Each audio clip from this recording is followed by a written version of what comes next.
2014ஆம் ஆண்டு பிப்ரவரி மாதம் 26ஆம் தேதி நஞ்சன் யானை இறந்ததால் அந்த யானையின் இடத்திற்கு எந்த கும்கி யானையை கொண்டு வருவது என வனத்துறை யோசித்தது. ஏனெனில் சாடி வயலில் இருக்கிற பாரி கும்கி யானையை மட்டும் வைத்து காட்டு யானைகளை விரட்ட முடியாது என்பது வனத்துறைக்கு நன்கு தெரியும். பல கட்ட பரிசீலனைகளுக்கு பிறகு பல்வேறு ஆபரேஷன்களில் காட்டு யானைகளை விரட்டவும் பிடிக்கவும் காரணமாக இருந்த சுஜய் அந்த பட்டியலில் முதலிடம் பிடித்தது. சுஜயை சாடிவயல் அனுப்பினால் அதற்கு மாவூத்தாக யாரை அனுப்புவது என்கிற இன்னொரு கேள்வி எழுகிறது. 9 வருடங்கள் கண் தெரியாத இந்தர் யானையுடன் வாழ்ந்த தேவராஜுக்கு காலம் வேறு ஒரு சோதனையை வைத்திருந்தது. சூழல் காரணமாக 2 உயிர்கள் பிரிந்து போவது எந்த உயிரினத்திற்கும் துயரமான விஷயம்தான். 2 கண்களும் தெரியாத இந்தர் யானையை பிரிவதென்பது மனதளவில் பல காயங்களை ஏற்படுத்திவிடும் என்பதை தேவராஜ் நன்கு அறிந்திருந்தார். மிகவும் கடினமான ஒரு முடிவை தேவராஜ் எடுத்தாக வேண்டும். ஆனால் அப்போதைக்கு அது மட்டுமே சிறந்த முடிவாக இருந்தது. பிரியும் போது எப்படின்னீங்கன்னா, நான் மகள் படிப்புக்காக தானே பிரிஞ்சது. அதை நினச்சி யோசனை பண்ணி பார்த்து இங்கே படிக்கிறதுக்கு அவ்வளோ இல்லை. அந்த கோயம்புத்தூர் போனால் அப்போ சுஜயான போகிறதா தகவல் சாடி வயல் அப்படின்னா நம்ம அதில் போயிட்டோம்னா மகளுடைய படிப்புக்கு வசதியாக இருக்குமே அப்படிங்கிறதுக்காகத்தான் நான் கோயம்புத்தூர் போக காரணமே. இல்லைன்னா இன்னும் இந்தரில் தான் இருந்திருப்பேன். அவன் போனதுக்காக அவன் டிகிரி முடிச்சிட்டா இல்லைங்களா. 2015ஆம் ஆண்டு சுஜய் தேவராஜோடு சாடி வயலுக்கு வந்து சேர்கிறது. சுஜய் யானையோடு தேவராஜ் இணைந்த குறைந்த காலத்தில் 2 பேரும் அன்பு என்கிற வளையத்திற்குள் வந்து விடுகிறார்கள்.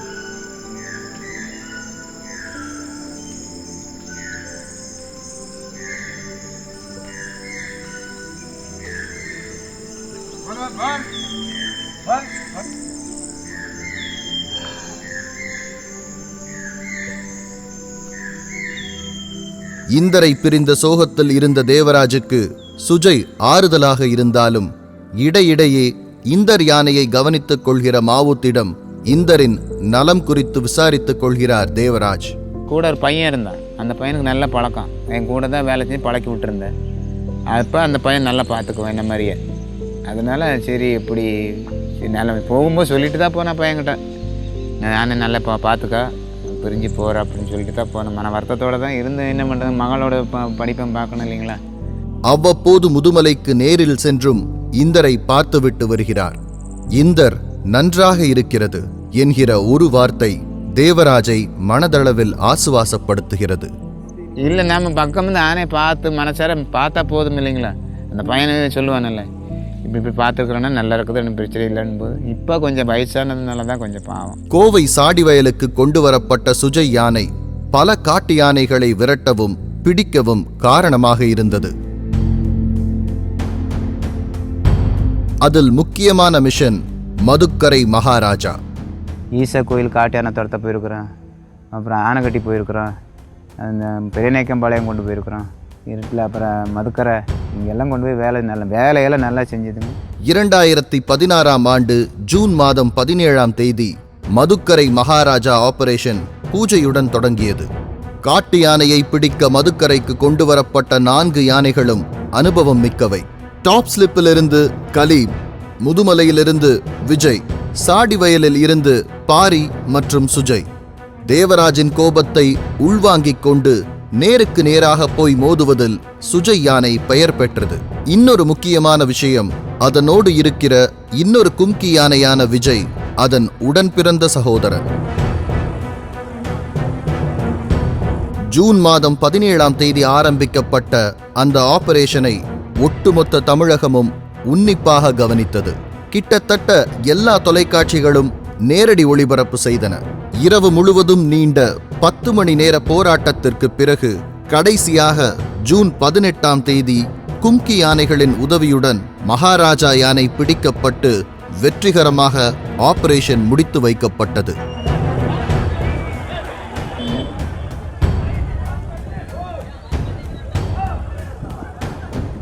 இந்த ஆபரேஷன் வெற்றிகரமாக முடிந்த அடுத்த சில நாட்களில் மகாராஜா யானை இறந்து போனது இதில் இருக்கிற இன்னொரு துயரமான கதை. ஆபரேஷன் மதுக்கரை மகாராஜா முடிந்த பிறகு சுஜய் யானையும் மாவு தேவராஜும் மீண்டும் சாடி வயலுக்கு திரும்பினார்கள். அதற்கு பின்னரும் கோவையை சுற்றியுள்ள பல பகுதிகளில் உள்ள காட்டு யானைகளை சுஜய் யானை வெற்றிகரமாக விரட்டியது. 2018 ஜனவரி மாதம் 18ஆம் தேதி சுஜய் யானைக்கு மதம் பிடித்திருந்தது. யானைக்கு மதம் பிடிப்பது என்பது ஆரோக்கியமான விஷயம். வருடத்திற்கு ஒருமுறை எல்லா யானைகளுக்குமே மதம் பிடிக்கும்.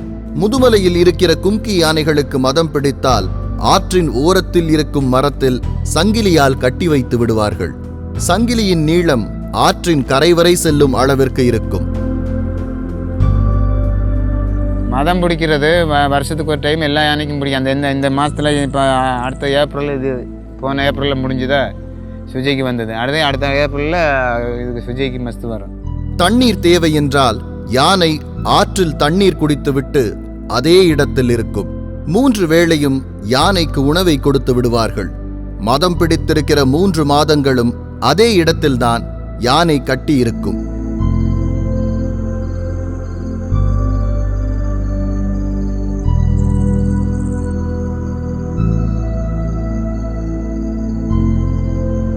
ஆற்ற அப்படியே கட்டி நிறுத்திட வேண்டியது. மதம் முடிகிற வரைக்கும் கட்டி விட்டோம்னா ஆற்றுல தண்ணி குடிச்சிக்க வேண்டியது. நம்ம தீனி மேலே வந்து இந்த பக்கம் தீனி போட்டோம்னா சாப்பிட்டுக்கோம். ஆற்றுல தண்ணி குடிச்சு அங்கே நிற்க வேண்டியது. இன்னும் பேச்சு கேட்காது, அவுக்க முடியாது, அவுத்தா கட்ட முடியாது. அப்படி இருந்தனால கட்டி போட்டுறது. யானைக்கு மதம் பிடிக்கிற ஆரம்ப காலங்களை சில அறிகுறிகளை வைத்து கண்டறிவார்கள். அது அந்த கண்ணை வீங்குமுங்க. அந்த கண்ணுக்கு கீழே ஒரு ஹோல்ஸ் இருக்கு பாருங்க. அந்த கண்ணு பக்கத்துலேயே கண்ணுக்கு மேல் பக்கத்தில் ஒரு சின்ன ஹோல்ஸ் இருக்கும். அந்த ஹோல்ஸில் தான் அந்த அந்த இடம் வந்து எப்படி வீக்கமாகும். வீக்கமாகும்போது வடி இதா இங்கே வர்றேன். அந்த கண்ணை வந்து வீங்கி அந்த குழியை இருக்கிறது வந்து வீக்கமாக வரும். வீங்கி வரும்போது அந்த அதில் ஒரு மாதிரி ஒரு அழுக்கு மாதிரி வெளியே வரும். அழுக்கு மாதிரி கொஞ்சம் அப்படியே இது மாதிரி வரும். அது வந்தாலும் நம்ம தெரிஞ்சுக்கலாம். 2வது நம்ம பேச்சுக்கு வந்து ஏருக்கு மாறாவே பண்ணும். யானை கேட்காது, பேச்சு கேட்காது. இப்போ கேட்குற மாதிரி அப்போ மதம் ஸ்டார்ட் ஆகும்போது கேட்காது, பேச்சு கேட்காது. அப்போ நம்ம கண்டுபிடிச்சிக்கலாம். அதே யானையே ஒரு மாதிரி வித்தியாசம் மாறும். நார்மலாக இருக்கிறதுக்கும் ஒரு ஆள் ஒரு கோபத்தில் இருக்கிறதுக்கு வித்தியாசம் இருக்கு இல்லைங்களா? அதே மாதிரி அதை கண்டுபிடிச்சிக்கலாம்.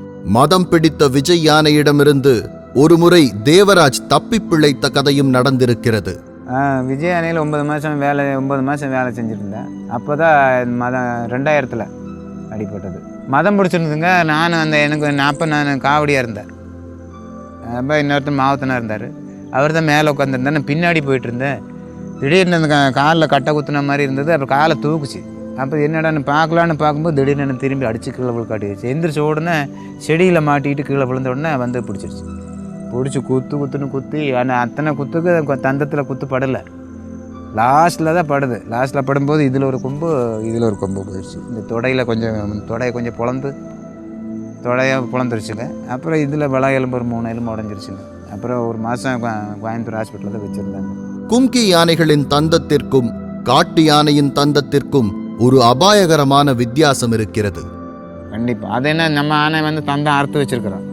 அது அறுக்காத தந்தம் அப்படியே பின்னு மாதிரி இருக்கும். கத்தி மாதிரி இருக்கும். எடுத்து வச்ச மாதிரி இருக்கும். 2018 ஜனவரி மாதம் 18ஆம் தேதி சுஜய் யானைக்கு மதம் பிடித்திருந்தது. சாடி வயலில் இருந்த முகாமில் யானை கட்டி வைக்கப்பட்டிருந்தது. அதே காலத்தில் காட்டு யானை ஒன்று அந்த பகுதியில் அட்டகாசம் செய்து வந்தது. சாதாரண காட்டு யானை என்றால் பெரிய பாதிப்புகள் நிகழப்போவதே இல்லை. ஆனால் அன்றைய தினம் முகாமிற்குள் புகுந்த காட்டு யானைக்கும் மதம் பிடித்திருந்தது. அந்த ஒரு நாள் வந்து மறக்க முடியாத நாள் எங்களுக்கு. அது எப்படி நைட்டில் காட்டானை வந்ததுக்கு ஒரு 3 மணி வரைக்கும் நான் அப்படியே முழிச்சதை எப்பவுமே பார்த்துருப்பேன். அந்த ஆனை வர்ற நேரம் முழிச்சிடும். அன்னைக்கு நம்ம 3:45 வருது. அது 3:30 மணி வரைக்கும் இருந்து பார்த்துட்டு லைட் ஆட்டெலாம் அடித்து பார்க்குற ஒன்றும் வரல. 2வது 3:45 சத்தம். அப்போ தான் படுக்கிற யானை சத்தம் கேட்குது. அந்த லைனு, அந்த எர்த்து லைன் ஒன்று போட்டிருந்தோம். அதை வந்த உடனே அதை பிச்சதுமே ஆனை பக்கம் வந்தாச்சு. இதுக்கு மதம் பிடிச்சிருந்தது. அதுக்கும் ஃபுல்லாக மதம் பிடிச்ச காட்டணும். இதை விட பெருசு. அது டபுள் மடங்கு வந்ததும் 2க்கும் சண்டை.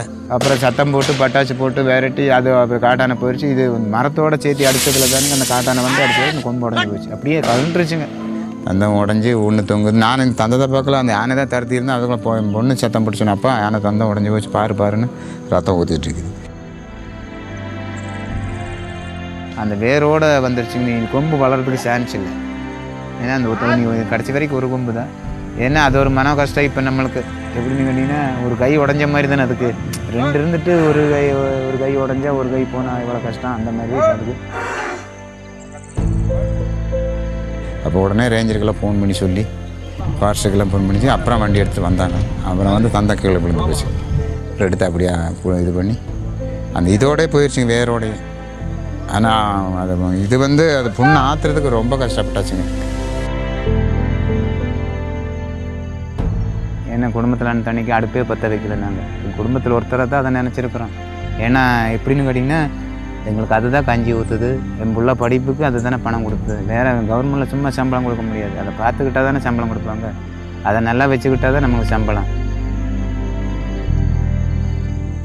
அதே மாதிரி நம்ம குடும்பத்தில் ஒருத்தர் அதை நம்ம மனசு நிறைய எங்கள் குடும்பத்தில் எல்லாருமே அப்படி தான் நினைக்கிறோம். ஒரு தந்தத்தை இழந்த யானையை வைத்து கும்கி பணிகளை தொடர முடியாது என்கிற விதி சுஜயின் கும்கி வாழ்க்கையை கேள்விக்குள்ளாக்குகிறது. மீண்டும் 2018ஆம் ஆண்டு ஏப்ரல் மாதம் 1ஆம் தேதி வாழ்க்கையை தொடங்கிய முதுமலைக்கே திரும்புகிறது சுஜய்.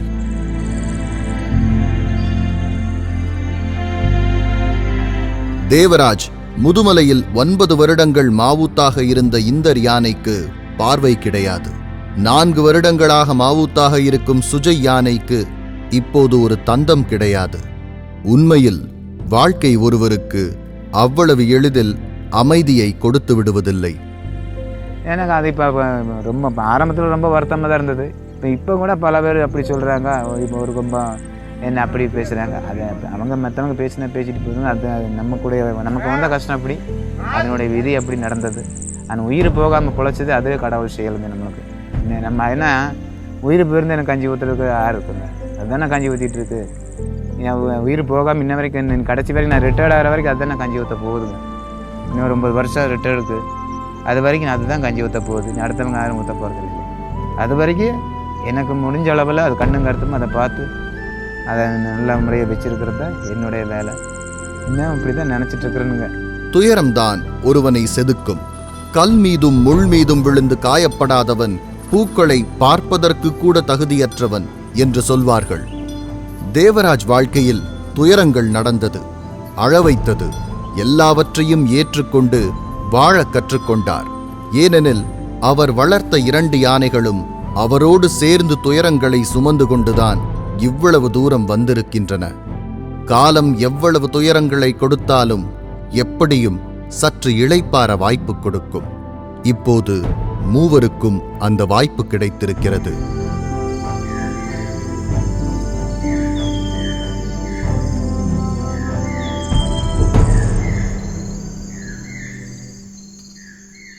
பதினெட்டு பேரை கொன்ற மக்னா யானையை சுட்டுக் கொல்ல உத்தரவிட்ட கேரளா அரசு. மக்னாவை பிடிக்க காரணமாக இருந்தவரே அதற்கு மாவூத்தாக மாறிய கதை. மூர்த்தி அடுத்த அத்தியாயத்தில். இது அந்த குண்டடிப்பட்டது கூட அந்த காலில் எல்லாம் அவங்க கேரளாவில் அடித்தது தான். ஆனால் இங்கே வந்து பழையபடி வந்துட்டு இங்கே பார்க்கும்போது தான் அவங்க இருக்கும்போதும் எந்த குண்டு எடுக்கலைங்க. அப்புறம் நான் வந்ததுக்கப்புறம் தான் நான் வந்து ஃபஸ்ட்டில் ஸ்டார்டிங்கில் தலையில் ஒரு குண்டு எடுத்தேங்க.